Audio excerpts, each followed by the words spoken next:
Look, I know I'm not a lawyer, but I really believe this in my heart. This is how to save Louise. Put Fancy back on the stand and just take her apart. No, Ethan. I will not allow you to decimate your half-sister on the stand. She's been through enough. Louise could die if Ethan does Teresa, it. both of you, enough. Listen.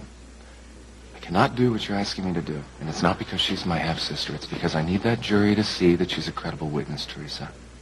I need that jury to see that Fancy believes there's no way that Louise could be capable of committing those crimes, all right? You gotta trust me on this one.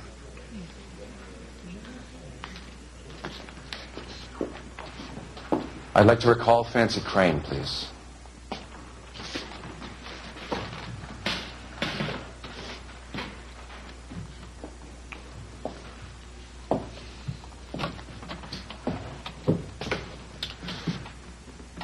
You love Louise, don't you? Yes. Yes, I do. We all heard Miss Nancier say that even so, after the attacks, you shied away from intimacy. Yes. Yet it's very obvious that today, right here in this courtroom, that that's not the case anymore. Because when we had 1 minute of recess, you went straight to Louise. You ran right for him. Can you tell us why you did that? I wanted him to hold me in his arms. I was so upset, and he always makes me feel safe. If Louise would have done the things that Miss Nancier said that he did to you, you probably wouldn't feel that way, would you? Of course not.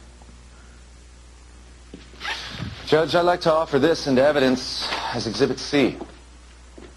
This is from a noted psychologist. It explains how common it is for a rape victim not to want to be touched by anyone after such a violation.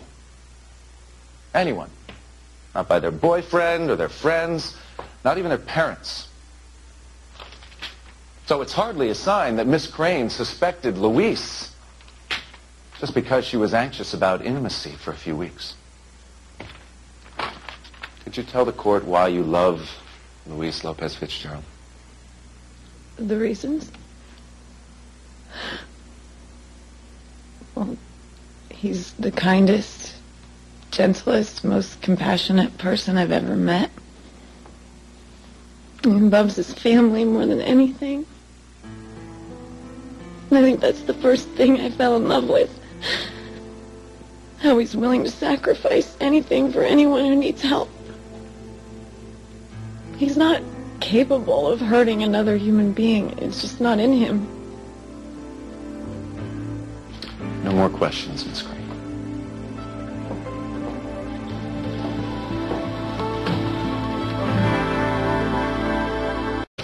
We may have just turned this thing around.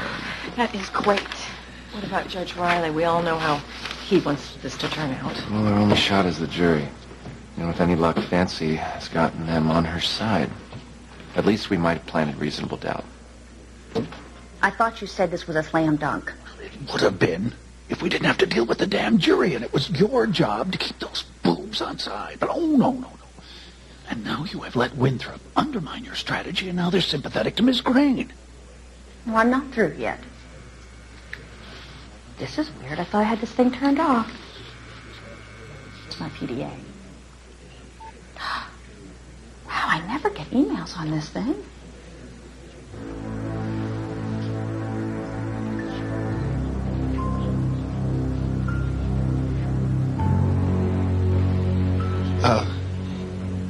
What is it?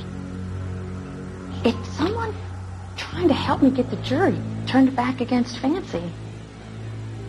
I'm sure it's just a prank. Oh, no. Do what they say. Do what they say. It's actually, it's not a joke.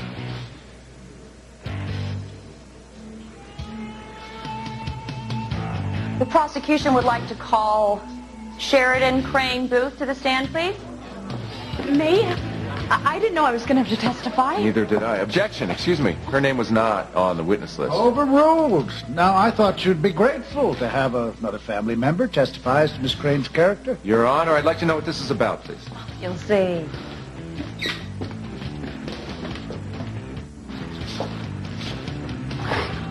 Please place your right hand on the Bible. Swear to tell the truth, the whole truth, and nothing but the truth? I do.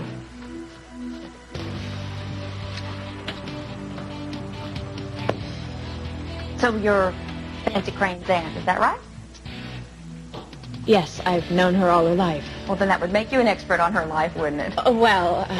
And you have one other niece, right? Fancy's sister?